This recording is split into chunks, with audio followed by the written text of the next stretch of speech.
Hello बच्चों, कैसे हो आप सब। बेटा अभी तक हमने जो कंप्लीट किया है सेल बायोलॉजी चैप्टर में, दैट इज सेल क्या होता है, सेल थ्योरी के बारे में, सेल की हिस्ट्री के बारे में। उसके बाद हमने डिस्कस किया अबाउट द प्रोकैरियोटिक सेल। ठीक है बेटा, प्रोकैरियोटिक सेल में आपको मैंने सब कुछ बताया कि उसके पास न्यूक्लियर मेम्ब्रेन नहीं होता, प्रो मतलब प्रिमिटिव, और वो उसके पास न्यूक्लियर मेम्ब्रेन नहीं होता। बेटा उसके बाद हमने बात करा दैट इज राइबोसोम के बारे में कि भाई मेम्ब्रेनलेस स्ट्रक्चर है, दोनों में प्रेजेंट होगा, बस डिफरेंस होगा कि कहीं पे 70s कहीं पे 80s। प्रोकैरियोट में 70s, जनरली हम 80s बात करते हैं यूकैरियोट्स में। इसके बाद बेटा राइबोसोम में एस क्या होता है, सोल्डबर्ग यूनिट होता है, ये भी मैंने आपको बता दिया अच्छे से। सेडिमेंटेशन कोएफिशिएंट भी बहुत जगह पढ़ाया जाता है, ये भी बताया आपको। बेटा इसके बाद सेल इंक्लूजन के बारे में बात करी, सेल मेम्ब्रेन के बारे में बात करी, और बेटा सबसे इंपॉर्टेंट बात जो हमने करा है दैट इज प्लाज्मा मेम्ब्रेन के बारे में। 3 मेम्ब्रेन स्ट्रक्चर हमने पढ़ा। पहला कौन सा पढ़ा, रॉबर्टसन का मॉडल। दूसरा हमने किसका पढ़ा, that is sandwich model, Davson and Danielli का। एंड तीसरा बेटा हमने पढ़ा जो सबसे इंपॉर्टेंट एनसीईआरटी बात करता है, that is about the Singer and Nicolson का model, that is fluid mosaic model. और बेटा फ्लूइड मोज़ेक मॉडल ही था जिसने एक्सप्लेन किया कि भाई प्लाज्मा मेम्ब्रेन में सेलेक्टिव परमेबिलिटी क्यों होता है। ठीक है, फ्लिप फ्लॉप मूवमेंट कौन करता है, लेटरल मूवमेंट कौन करता है, ये सब आपको करा दिया। उसके बाद हमने कुछ क्वेश्चंस करे। इसके बाद बेटा हमने पढ़ा सेल के बारे में, सेल वॉल क्या होता है, ग्लाइकोकैलिक्स जो प्रोकैरियोट्स में होता है उसके बारे में थोड़ा सा स्टडी करा। तो बेटा आज जो सबसे इंपॉर्टेंट बात है जो आज हम बात करने वाले हैं, मेनली फोकस रहना आज यूकैरियोटिक सेल के सेल ऑर्गेनेल पे। हमने क्या बात करा था कि यूकैरियोटिक सेल में क्या होता है कि सेल मेम्ब्रेन होता है और उनके पास क्या होता है, न्यूक्लियर मेम्ब्रेन भी होता है, और हर एक जो ऑर्गेनेल होता है उसके पास मेम्ब्रेन बॉन्डेड होता है। बस 2 ऐसे ऑर्गेनेल होते हैं इनके अंदर जो कि मेम्ब्रेन बॉन्डेड नहीं होते हैं, न्यूक्लियोलस एंड द राइबोसोम। ठीक है बेटा, और साइटोप्लाज्म के बारे में बात करा कि भाई cytoplasm is the main arena of cellular activity. इसीलिए बोला जाता है कि क्लोरोप्लास्ट को तो किचन बोला जाता है और साइटोप्लाज्म को मेन लड़ाई के लिए जो फील्ड होती है वो साइटोप्लाज्म के पास होती है, मतलब ग्राउंड जो होता है वो साइटोप्लाज्म का होता है। सेलुलर एक्टिविटी, सेल के अंदर जो भी एक्टिविटी होगा वो साइटोप्लाज्म में होती है। देखिए बेटा क्यों, क्योंकि साइटोप्लाज्म के साथ सारे सेल ऑर्गेनेल है। तो बेटा अब आज हम बात करेंगे एंडोमेम्ब्रेन सिस्टम। बेटा क्या होता है, देखो बेटा एंडोमेम्ब्रेन सिस्टम में 4 तरह के हमारे सेल ऑर्गेनेल जो बेसिक इन्वॉल्व होते हैं वो कौन कौन से होते हैं, एंडोप्लाज्मिक रेटिकुलम, दूसरा होता है हमारा, बोलो बेटा, गोल्गी बॉडी, गुड, तीसरा, पूरी क्लास से जवाब चाहिए मुझे, तीसरा दैट इज लाइसोसोम, एंड चौथा दैट इज वैक्यूल्स। बेटा अब पहले ही बता देता हूं, एंडोमेम्ब्रेन सिस्टम के जो भी ऑर्गेनेल की बात करूंगा सबके पास कैसा होगा, सिंगल मेम्ब्रेन बाउंड होगा। अरे बेटा क्यों, ऐसा क्यों, तो बेटा मैं कहना चाहता हूं ऐसा इसलिए क्योंकि ये क्या कर रहे हैं, किसी सब्सटेंस को अपने अंदर पैकेज करके रख रहे हैं और वो सब्सटेंस कहीं और ट्रांसपोर्ट होकर के फिर से उसको मॉडिफाई करना है, फिर उसका यूज करना है। तो बेटा अगर हमने मान लो घर, आपको कोई सामान लाना है घर से, आपको मैंने उसको 10 मेम्ब्रेन के अंदर में बांध करके रख दिया, क्या वो निकालना आसान है या फिर सिर्फ एक पतली सी लेयर के अंदर बांध करके रख दिया उससे निकालना आसान है, पतली सी लेयर से। इसीलिए ये सिंगल मेम्ब्रेन बाउंड रखता है क्योंकि इसको सब्सटेंस को मॉडिफाई, ट्रांसपोर्ट और रिलीज करना होता है, तो इजी हो जाए सब कुछ, इसलिए ये ऐसा अपने अंदर स्ट्रक्चर रखता है। ठीक है बेटा, चलिए तो एंडोमेम्ब्रेन सिस्टम में जो सबसे बाहर होता है एंडोप्लाज्मिक रेटिकुलम, सबसे स्टार्टिंग में ही शुरू करता है अपना काम। एंडोप्लाज्मिक रेटिकुलम, रेटिकुलम का मतलब होता है बेटा नेटवर्क। रेटिकुलम की अगर मैं बात करूं तो इसको बोलते हैं नेटवर्क। और बेटा एंडोप्लाज्मिक रेटिकुलम जो होता है वो बना किस चीज से होता है, cisternae, tubules and vesicle. Very good. तो एक बात समझो बेटा कि सिस्टर्नी जो होता है इसके पास वो न्यूक्लियर मेम्ब्रेन से स्टार्ट होता है, the outer surface of nuclear membrane से स्टार्ट होता है और उसके ऊपर में राइबोसोम प्रेजेंट होते हैं। बेटा कौन सा राइबोसोम, 80S वाला राइबोसोम। क्यों, क्योंकि ये प्रोकैरियोटिक सेल है। तो बेटा जो 80S राइबोसोम है, ग्रेनुल्स प्रेजेंट है, रफ है बेटा, इसीलिए इसको हम बोलते हैं रफ एंडोप्लाज्मिक रेटिकुलम। ठीक है बेटा, और जहां जहां राइबोसोम आएगा वहां वहां प्रोटीन सिंथेसिस होगा, शुरू से बता रहा हूं आपको। तो बेटा यहाँ राइबोसोम है तो रफ एंडोप्लाज्मिक रेटिकुलम का काम क्या हो जाएगा बेटा, राइबोसोम है तो प्रोटीन सिंथेसिस। तो मेन याद रखिएगा कि रफ एंडोप्लाज्मिक रेटिकुलम किस चीज में इन्वॉल्व होगा, प्रोटीन सिंथेसिस में। ठीक है, अब आ जाते हैं टिब्यूल्स। टिब्यूल्स जो होता है उस पे कोई भी राइबोसोम प्रेजेंट नहीं है बेटा, कुछ भी नहीं है तो क्या होगा, चिकना होगा। और चिकना का काम क्या होता है, वो वाला चिकना नहीं, गंदे बच्चे बेटा, चिकने का मतलब होता है कि स्मूथ है यहां पर, ठीक है, स्मूथ है। और बेटा स्मूथ है, इसका काम क्या हो जाएगा, एनिमल के अंदर में एनसीईआरटी एक लाइन लिखता है, lipid like steroidal hormone synthesis, मतलब लिपिड्स और स्टेरॉयड सिंथेसिस। तो यहां मैं लिख दूं बेटा, लिपिड्स प्लस स्टेरॉयड सिंथेसिस किसमें होगा, हमारे स्मूथ एंडोप्लाज्मिक रेटिकुलम में। और भी डिफरेंस है, ये एक ग्रैनल होता है, वो कैसे होते हैं, ग्रैनल होते हैं रफ एंडोप्लाज्मिक रेटिकुलम। अच्छा, ये हो गया। अब वेसिकल, ये जो प्रोटीन सिंथेसिस होगा या lipid like steroidal hormone synthesis होगा बेटा, ये क्या करेगा, ये पैकेज होके आएगा, तो किस फॉर्म में आएगा, वेसिकल के फॉर्म में आएगा। मोटा मोटा याद हो गया। अच्छा, इस एंडोप्लाज्मिक रेटिकुलम को हम बोलते हैं सिस्टम ऑफ मेम्ब्रेन्स, क्योंकि बहुत सारे मेम्ब्रेन्स है ना, सिस्टर्नी का मेम्ब्रेन है, ट्यूब्यूल्स का मेम्ब्रेन है, वेसिकल का मेम्ब्रेन है, तो हम इसको बोलते हैं that is system of membrane. और बेटा ये क्या है, फैला हुआ है या फिर सिकुड़ा हुआ है, बेटा फैला हुआ है, पूरे सेल के अंदर ये फैला हुआ है, तो इसको क्या बोलेंगे, it is a widely spread cell organelle. ठीक है, ओके। अब क्या हुआ कि भाई यहाँ पे प्रोटीन सिंथेसिस हुआ, पैकेजिंग। अच्छा, एक और बात, जो न्यूक्लियर मेम्ब्रेन का आउटर सरफेस है वो कौन बना रहा है, सिस्टर्नी, मतलब रफ एंडोप्लाज्मिक रेटिकुलम, मतलब एंडोप्लाज्मिक रेटिकुलम। तो न्यूक्लियर मेम्ब्रेन का सिंथेसिस कौन करेगा बेटा, हमारा एंडोप्लाज्मिक रेटिकुलम। अच्छा, टिब्यूल्स कहाँ है, देखो प्लाज्मा मेम्ब्रेन के पास है, तो ये till the plasma membrane tubules arrange रहते हैं। बेटा ये हमारा टिब्यूल है, ये ठीक है, ये हमारा टिब्यूल्स है। ओके, ये वेसिकल के फॉर्म में आ गया। अब आ जाते हैं that is lipid like steroidal hormone synthesis, आपको बता दिया। बेटे कहां कहां पाया जाएगा, लिपिड का कहां कहां जरूरत पड़ता है, याद करो ना, तो समझो तो एडिपोज टिश्यू, इंटरस्टिशियल सेल्स, इसमें क्या है, लिपिड लाइक स्टेरॉयडल हार्मोन की तो जरूरत है, तो वहां पे जरूरत पड़ता है। अच्छा, रफ एंडोप्लाज्मिक रेटिकुलम वो ऑर्गन जो सबसे ज्यादा फास्ट काम कर रहा होगा वहां प्रेजेंट होगा, तो कौन कौन से हो गए बेटा, जल्दी से बोलेंगे, लीवर, पैनक्रियाज, गॉबलेट सेल्स, इन सब में क्या होगा, हमारा रफ एंडोप्लाज्मिक रेटिकुलम। अच्छा बेटा, एक क्वेश्चन आ जाएगा कि ग्लाइकोप्रोटीन का सिंथेसिस कौन करेगा, बेटा सिंथेसिस तो हमेशा कौन करेगा, हमारा एंडोप्लाज्मिक रेटिकुलम। उसमें भी कौन सा प्रोटीन वर्ड आ गया बेटा, रफ एंडोप्लाज्मिक रेटिकुलम, और ग्रैनल होता है बेटा।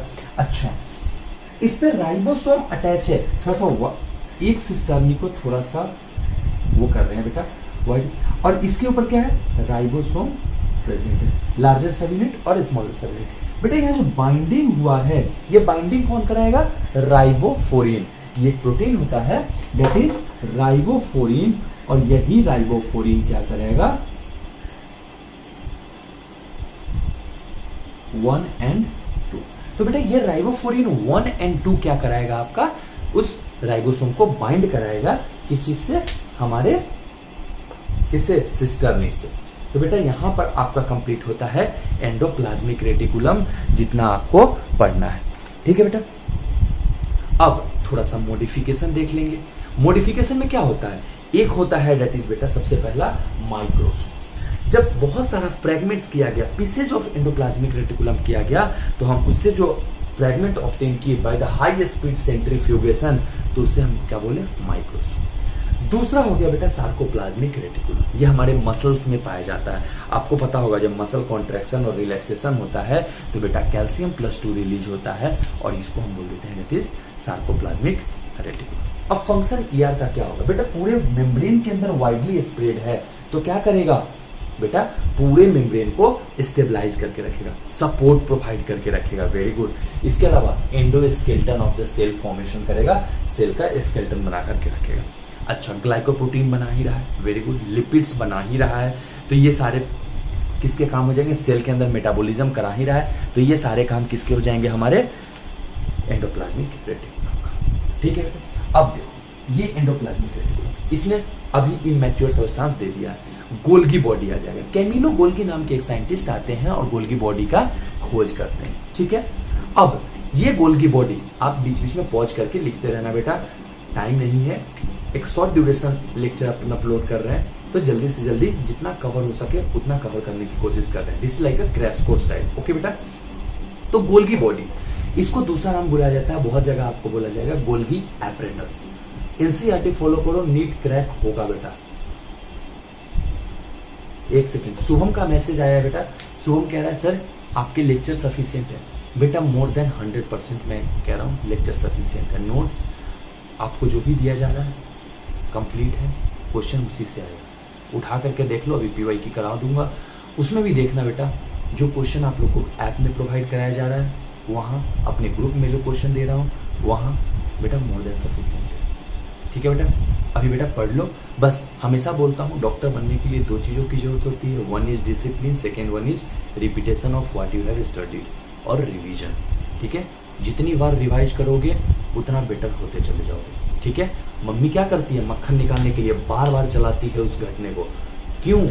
उससे जितना ज्यादा मक्खन आ सकता है उतना आता है। बेटा यही तो अपने को भी करना है, बार बार एक चीज को पढ़ना है, बार बार एक चीज को पढ़ना है। और बेटा बार बार जब एक चीज को पढ़ोगे ना, एक न एक टाइम ऐसा आएगा जब वो पॉइंट क्लिक हो जाएगा। और एनसीईआरटी आप जितनी बार पढ़ोगे उतना बार एक नया कॉन्सेप्ट आपको समझ में आएगा। ठीक है, एनसीईआरटी अपने आप में एक ग्रंथ है बेटा, और आपके लिए तो एक गीता है, उसको याद रख लेना। ठीक है, चलो आ जाओ। तो गोल्गी बॉडी, बेटे गोल्गी बॉडी का जो सिस्टम है, देखो यहाँ स्मूथ बनाया हूँ, क्यों? क्योंकि इनके ऊपर राइबोसोम नहीं है। क्योंकि इनका काम क्या है यार बेटे, इनका काम है, जो भी कैमिलो गोल्गी नाम के साइंटिस्ट ने जब इसको डिस्कवर किया तो उन्होंने कैसे डिस्कवर किया, इन्होंने स्टेन किया। ठीक है, स्टेनिंग करके इनको भी रेटिकुलर नेटवर्क देखने को मिला, बट प्लांट के अंदर में ये गोल्गी बॉडी उतने प्रोमिनेंट नहीं होते हैं बेटा। ठीक है, और इनको हम बोलते हैं डिप्टियोसोम्स। डन, इतना याद रहेगा। कहाँ एब्सेंट होगा? Mammalian RBC. बेटा आरबीसी में क्यों एब्सेंट होता है? आपको बहुत पहले बता रखा है, गलती नहीं करना है बेटा। क्यों एब्सेंट होता है? सिंपल सा बात है ना यार, उसको हीमोग्लोबिन रखना है, एक थैला के अंदर पानी भरना है आपको, तो आप उसके अंदर के जो भी मटेरियल उसको निकाल के बाहर फेंक दोगे ना, तो वही तो है। आरबीसी के अंदर हीमोग्लोबिन भर के रखना है, तो स्पेस चाहिए ना बेटा, तो इसलिए सबको निकाल के बाहर फेंक दिया। ठीक है, ओके। तो अब क्या करेगा, गोल्गी बॉडी का सिस्टर्नी होता है, और सिस्टर्नी अपने सिस फेस से, सिस फेस की अगर मैं बात करूं बेटा, ये है अपने पास, दैट इज एंडोप्लाज्मिक रेटिकुलम का वेसिकल, जहां पे निकल के क्या अपने सिस फेस से क्या करेगा, उसको इस तरीके से अरेंज रहेगा। ये इसका सिस फेस है ये वाला, तो इससे एंडोप्लाज्मिक रेटिकुलम के ऊपर में अरेंज रहेगा, चिपका हुआ रहेगा, और क्या करेगा, जो भी मटेरियल बन करके आएगा उसको क्या करेगा, ले लेगा। ठीक है, और इसी को हम बोलते हैं फॉर्मिंग फेस। तो बेटा क्या करेगा, जो भी मटेरियल वेसिकल्स आएगा उसको क्या करेगा, अपने अंदर ले लेगा। मतलब कहने का ये है, ये वेसिकल कैसे जाएगा, जहां एरो दे रहा हूं देखिएगा, इस सिस फेस से, this is the cis face of Golgi, that is the forming face of the Golgi, और वेसिकल का एंट्री पॉइंट यहीं से होता है, एंट्री यहीं से होता है बेटा। ठीक है, अब जाएगा पीछे की तरफ, अंदर में क्या होगा, 3 प्रोसेस गोल्गी बॉडी करता है बेटा, याद रखिएगा, processing, packaging and transport, PPT। बेटा आप चिट्ठी लिखते हो, ठीक है, अपने किसी खास को चिट्ठी लिखा, अब तो मोबाइल है तो तुरंत मैसेज कर देते हो आप लोग इंस्टा पे कि आज नहीं मिल पाऊंगी, मम्मी आ रही है। उस समय क्या होता था बेटा, पुराने जमाने में चिट्ठी लिखा जाता था, तो चिट्ठी क्या करते थे, आप पहले लिखते थे, ठीक है, वो आपने कर दिया। अब क्या होता था, आप पोस्ट ऑफिस जाते थे, पोस्ट ऑफिस में क्या होता था, उस चिट्ठी को प्रोसेस किया जाता था, फिर उसको पैकेजिंग की जाती थी, और पैकेजिंग करके फिर उसको ट्रांसपोर्ट करके उनके यहाँ पहुंचाया जाता था। तो गोल्गी बॉडी भी तो यही करता है ना बेटा, तो इसलिए तो इसको बोल देते हैं this is the postman of the cell. तो 3P का मतलब, PPT का मतलब प्रोसेस, पैकेज एंड ट्रांसपोर्ट। अच्छा बेटा बीच बीच में ये क्या करता है, मॉडिफाई भी करते रहता है, जो सब्सटेंस आते हैं उनको मैच्योर भी करते रहता है। ठीक है बेटा, तो ये हो गया। अब ट्रांसफेज से जो सामान लिया है, ट्रांसपोर्ट करने के बाद अब देना भी तो पड़ेगा, तो ट्रांसपोर्ट करके जब एग्जिट होता है उस प्रोटीन मॉलिक्यूल वगैरह का, तो ये एग्जिट कहां से होता है, ट्रांसफेज से, that is also known as the maturing phase.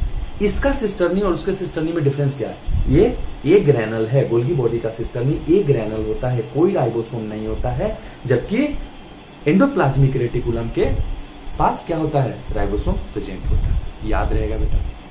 अच्छा, जितने सिस्टर्नी प्रेजेंट होंगे उसके बेसिस पे नाम दिया जाएगा, इसीलिए तो फंगस को हम यूनिसिस्टर्नल बोलते हैं। अरे हाँ या ना? हाँ, ठीक है। तो बेटा इतना याद हो जाएगा, ठीक है, कोई दिक्कत? ठीक है। अब बात करते हैं फंक्शन, आपन ने पढ़ लिया प्रोसेस, पैकेज एंड ट्रांसपोर्ट, ठीक है। अच्छा, इस फॉर्म के बारे में 12th क्लास में जब आप आओगे तो आपको पढ़ाया हुआ होगा, और जो टारगेट के बच्चे हैं उनको भी पता होगा, रिपीटर जो हो, कि एक्रोसोम इस फॉर्म के हेड पे होता है। ये कौन बनाता है बेटा? याद रखेंगे, गोल्गी बॉडी बनाता है, ठीक है, ओके। मॉडिफिकेशन, यहां जो लिपिड बनाया है ACR ने, स्मूथ एंडोप्लाज्मिक रेटिकुलम ने, और प्रोटीन सिंथेसिस जो हुआ है इसको मॉडिफाई किया जाएगा। और प्रोटीन सिंथेसिस जो हुआ है, प्रोटीन को कार्बोहाइड्रेट से जोड़ देना, इसी को बोलते हैं ग्लाइकोसाइलेशन। बेटा जहां भी प्रोटीन बनेगा साइलेशन आएगा। बेटा याद है, डीएनए से डीएनए रेप्लिकेशन, डीएनए से आरएनए ट्रांसक्रिप्शन, आरएनए से प्रोटीन बेटा ट्रांसलेशन लेशन, और यहीं से याद आ गया ग्लाइकोसाइलेशन, ठीक है। अच्छा, लिपिड्स को कार्बोहाइड्रेट के साथ जोड़ देगा, ग्लाइकोसाइडेशन। अब याद करने का तरीका है बेटा, लिपिड प्लस कार्बोहाइड्रेट, इन दोनों को अगर मिला दो तो ग्लाइकोसाइडेशन, ठीक है, ग्लाइकोसाइडेशन, इडेशन, इड लिपिड और इडेशन, तो रहती है ग्लाइकोसाइडेशन। बेटा याद रखेंगे इस चीज को। अच्छा, मैंने क्यों बोला डीएनए से डीएनए, डीएनए से आरएनए? बेटा जो पोस्ट ट्रांसलेशनल मॉडिफिकेशन होता है, प्रोटीन बन गया ना, अब ट्रांसलेशन के बाद क्या होगा? ट्रांसलेशन के बाद वो वही एंडोप्लाज्मिक रेटिकुलम होते हुए गोल्गी के पास आएगा। तो पोस्ट ट्रांसलेशनल मॉडिफिकेशन का काम कौन करेगा? हमारा गोल्गी बॉडी करेगा। तो क्या क्या पढ़ा हमने? मॉडिफिकेशन, प्रोसेस, पैकेज, ट्रांसपोर्ट, उसके अलावा post translational modification, glycosidation and glycosylation, ये तीनों काम किसने किया? हमारा गोल्गी। अच्छा, रूट बेटा बन रहा है प्लांट के अंदर में, तो क्या होगा? उसको सॉइल के अंदर जाना है बेटा, अभी इमेच्योर रूट है, क्या होगा? टूट जाएगा। तो उसको क्या करना होगा? चिपचिपा बनाना होगा। फिर गंदी बात, फिर पूरी क्लास हंस रही है, क्यों भाई? फिर गंदी, बहुत गंदे हो गए तो तुम लोग। बेटा चिपचिपा बना देगा, और चिपचिपा क्या करेगा? आराम से लुब्रिकेशन के थ्रू वो चला जाएगा कहां पे? पूरा सॉइल के अंदर इजीली। मतलब म्यूसिलेज का सिक्रीशन कौन करेगा? गोल्गी बॉडी करेगा। तो क्या क्या पढ़ा अभी तक हमने? जीडी का फंक्शन क्या क्या पढ़ा? गोल्गी बॉडी का फंक्शन क्या क्या पढ़ा? पहला, जल्दी बोलेंगे बेटा, फॉर्मेशन ऑफ क्या क्या? प्रोसेस, पैकेज एंड ट्रांसपोर्ट, ठीक। दूसरा, लिपिड और प्रोटीन का मॉडिफिकेशन, गुड। तीसरा, जल्दी बोलो, म्यूसिलेज सिक्रीशन, ओके। चौथा, पोस्ट ट्रांसलेशनल मॉडिफिकेशन, ठीक है बेटा, डन। अब थोड़ा नया और कुछ पढ़ो। देखो बेटा, ये जो गोल्गी बॉडी है कुछ एक तरह का हाइड्रोलिटिक एंजाइम भी बनाता है, और उसको पैक कर देता है एक वेसिकल के फॉर्म में, और इसी का नया नाम पड़ जाता है, दैट इज लाइसोसोम। तो फॉर्मेशन ऑफ लाइसोसोम कौन कराया? Golgi body. बेटा आपको सेल डिवीजन वाले चैप्टर में पढ़ाऊंगा कि सेल के अंदर प्लेट बनता है, सेल प्लेट फॉर्मेशन होता है, और ये भी काम कौन कराता है? जब सेल डिवीजन होता है, साइटोकाइनेसिस, तो सेल प्लेट फॉर्मेशन होता है, वो कौन कराता है? गोल्गी बॉडी कराता है। किसमें? प्लांट सेल के अंदर में फ्रैग्मोप्लास्ट जो बनता है उसको, ओके। उसके अलावा वैक्यूल का फॉर्मेशन भी गोल्गी बॉडी ही कराता है, याद रखिएगा बेटा। और सेल के अंदर से सिक्रीशन भी गोल्गी बॉडी ही कराता है, ठीक है, याद रहेगा, ओके। तो अब लाइसोसोम के बारे में थोड़ा सा पढ़ लेते हैं बेटा। लाइसोसोम जो होता है, लाइसोसोम जो होता है, ये क्या करता है? हाइड्रोलिटिक एंजाइम रखता है। More then 50 types of digestive enzyme lysosome को इसी वजह से सुसाइडल बैग भी करते हैं। जब कोई सेल का फंक्शन अच्छा नहीं चल रहा होता तो लाइसोसोम को उड़ा दिया जाता है, ठीक है, डन, समझ में आया। लाइसोसोम का वर्किंग पीएच ही होता है एसिडिक पीएच, और ये अप्रोक्सीमेटली 5 पीएच पे, ठीक है, काम करता है। सिंगल मेम्ब्रेन बॉन्डेड होता है, तभी तो हाइड्रोलिटिक एंजाइम इजीली आ जाएगा ना बेटा, बाकी सब भी सिंगल मेम्ब्रेन बॉन्डेड ही है, ठीक है। लाइसोसोम के अलग अलग टाइप होते हैं। सबसे पहला जो लाइसोसोम होता है वो कौन होता है? Primary lysosome. तो इमैच्योर होता है। देखो अब थोड़ा समझो इस चीज को भी, प्राइमरी लाइसोसोम क्या होता है। जो प्राइमरी लाइसोसोम होता है फैगोसाइटोसिस के थ्रू ट्रांसपोर्ट पढ़ाया था तो उसमें बताया था phagocytosis, endocytosis and exocytosis. Endocytosis में दो पढ़ाया था, एक पिनोसाइटोसिस और एक फैगोसाइटोसिस। तो सेल के अंदर में आ गया वो डेडिकेट, प्राइमरी लाइसोसोम इस पे एक्ट कर गया, पहला बन गया। अभी वो इमैच्योर है, मतलब इनएक्टिव बोल दो, इनएक्टिव है उसके एंजाइम्स। अब होगा secondary lysosome, that is digestive lysosome. Secondary lysosome क्या होगा, मैच्योर होगा, एक्टिव लाइसोसोम होगा, उसके एंजाइम्स एक्टिव होंगे, वो उड़ा देगा।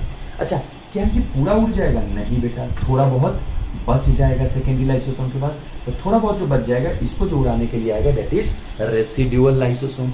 And the last one that is बेटा ऑटोफेजिक। अगर लाइसोसोम खुद ही बेकार काम करने लगा तो खुद को उड़ा देगा, so it is a autophagic lysosome. और ऑटोफेजिक लाइसोसोम को अपन बोलते हैं that is suicidal bag. Done, lysosome इतना ही, अट्टा बट्टा सट्टा सब कुछ रट्टा। डन बेटा। अब आ गया वैक्यूल। बेटा वैक्यूल जो है, जो भी वेस्ट मटेरियल भरना होता है सब भर दिया जाता है। और बेटा ये सारे सब्सटेंस हमारे आरबीसी में एब्सेंट होते हैं, ठीक है। तो वैक्यूल की बात करते हैं तो ये सेंट्रल वैक्यूल होता है। More than 90% of the cell volume जो प्लांट के अंदर होता है बेटा, ये कौन रखता है? हमारा लाइसोसोम, सॉरी वैक्यूल, ओके। और वैक्यूल भी अलग अलग तरीके के होते हैं। वन इज द कौन सा? SAP vacuole. दूसरा इज द गैस वैक्यूल। तीसरा इज द फूड वैक्यूल, ठीक है बेटा। तो जो गैस वैक्यूल होता है वो किस में पाया जाता है? हमारे बैक्टीरिया में और पर्पल सल्फर बैक्टीरिया में, ठीक है। उसके अलावा फूड वैक्यूल किस में पाया जाता है? प्रोटिस्टा में, ठीक है। उसके अलावा हमारे पास कॉन्ट्रेक्टाइल वैक्यूल एमीबा में, तभी तो एक्सक्रीशन में हेल्प करता है, ठीक है। अच्छा, गैस वैक्यूल किस में मदद करेगा? बायोन्सी प्रोवाइड करने में, ठीक है। अच्छा, जो वैक्यूल के बाहर की जो मेम्ब्रेन होती है उसको बोलते हैं टोनोप्लास्ट। अच्छा, टोनोप्लास्ट अगर एब्सेंट है गैस वैक्यूल में तो क्या करेगा? बायोन्सी प्रोवाइड करेगा। तो गैस वैक्यूल में हमारा टोनोप्लास्ट एब्सेंट होता है, ठीक है बेटा। तो एक बार जल्दी से पूरा जितना पढ़ाया हूं सब कुछ जल्दी से रिवाइज करा देता हूं, ठीक है। और उसके बाद अपन बढ़ जाएंगे next heading that is mitochondria, ठीक है।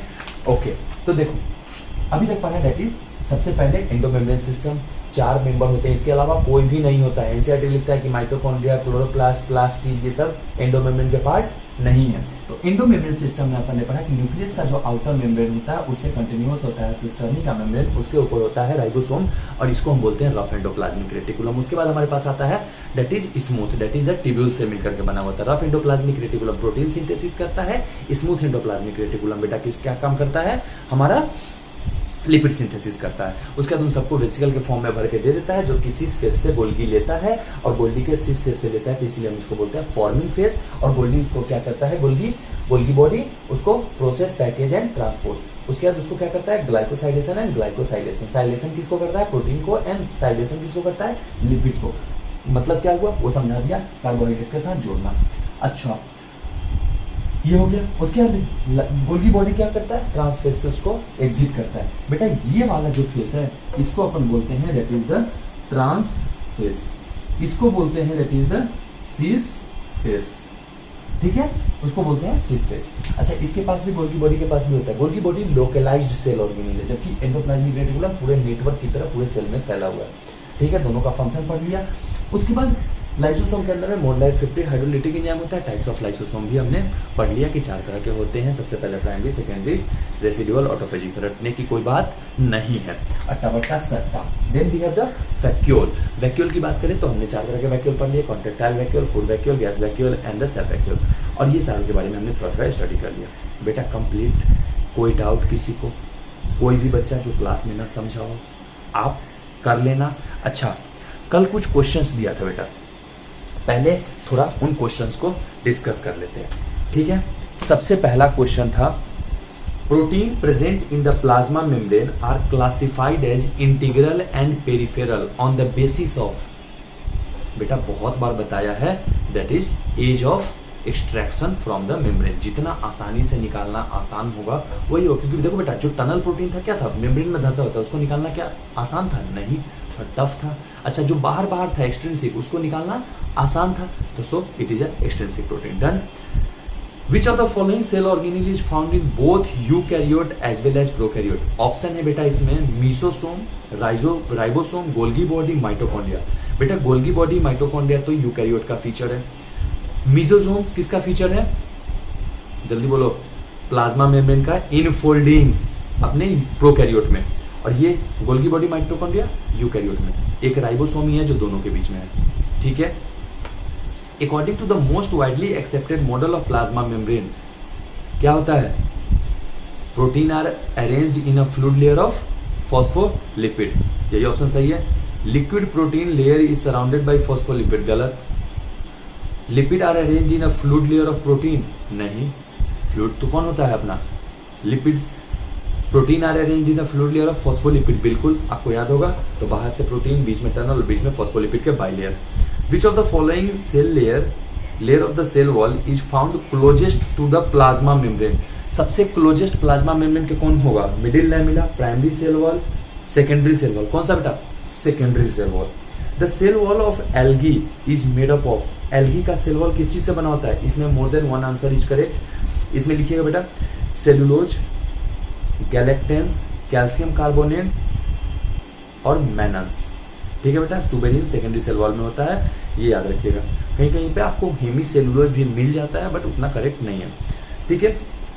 Which of the following statement is not correct regarding the prokaryotic cell inclusion, कौन सा स्टेटमेंट करेक्ट नहीं है regarding the prokaryotic cell inclusion.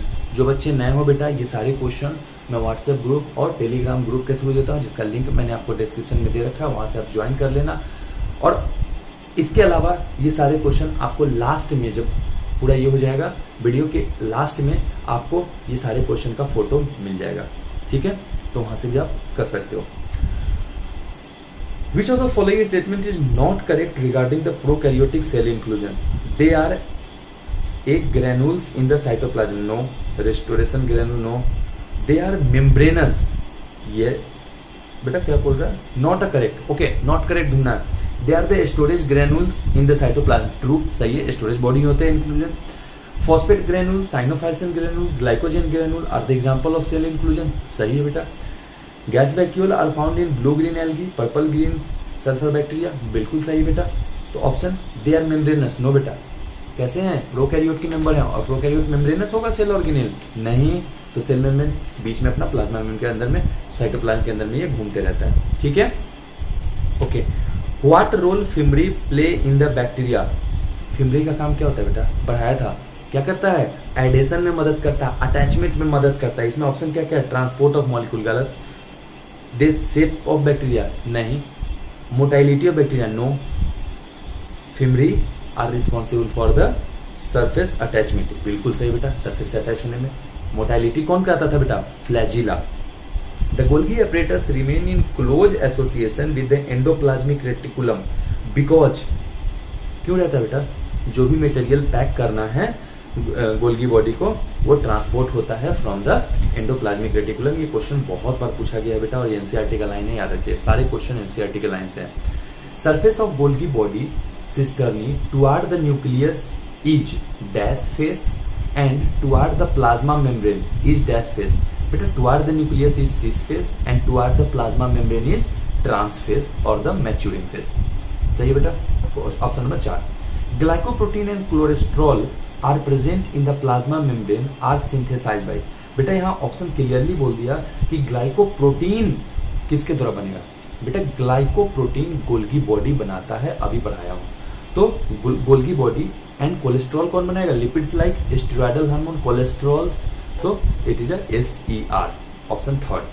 Cell which are metabolically more active have, ज्यादा active cell के पास ज्यादा mitochondria होता है, ये भी आगे आपको पढ़ा दूंगा। अच्छा, क्वेश्चन नंबर 16 देखिए बेटा, the main lipid component of plant cell is, आपको बता रखा है बेटा, phosphoglycerides. Which one is correct about the bacterial cell envelope, cell envelope बताया था क्या क्या होता है बेटा, glycocalyx, cell wall and cell membrane. तो इसमें देखिए क्या है, the outermost cell wall followed by glycocalyx, no, सबसे बाहर सेल वॉल नहीं होता, सबसे बाहर ग्लाइकोकैलिक्स का लेयर होता है। द आउटर मोस्ट ग्लाइकोकैलिक्स, सही लग रहा है, फॉलोड बाय प्लाज्मा मेम्ब्रेन, नहीं बेटा, फिर ग्लाइकोकैलिक्स के बाद सेल वॉल, ये एनसीईआरटी का लाइन है। The outermost glycocalyx followed by cell wall and the plasma membrane. Answer यही सही है। फिर चौथा देखो, cell unit is chemically very simple. No बेटा, very complex. Maximum enzymes are found in, सबसे ज्यादा एंजाइम किसमें पाया जाता है बेटा? आपके मन में आ रहा होगा लाइसोसोम, नहीं बेटा, माइटोकॉन्ड्रिया, क्योंकि उसके पास ईटीएस चल रहा होता है, क्रेब साइकिल चल रहा होता है। थोड़ा बहुत याद होगा रिपीटर्स को तो, वरना फिर अपन पढ़ाएंगे। Rough endoplasmic reticulum is responsible for, option है बेटा protein synthesis, lipid synthesis, cell wall formation, cholesterol synthesis. Protein synthesis, true. ठीक है, इसके अलावा और क्या क्या क्वेश्चन है? गोल्गी बॉडी ओरिजिनेट फ्रॉम, बेटा किस चीज से ओरिजिनेट हुआ है? देखो ना, किससे? एंडोप्लाज्मिक रेटिकुलम कहीं तो आगे है, तो endoplasmic reticulum. Which cell organelle synthesize steroid? कौन? एंडोप्लाज्मिक रेटिकुलम में भी कौन सा? Smooth endoplasmic reticulum. ठीक है।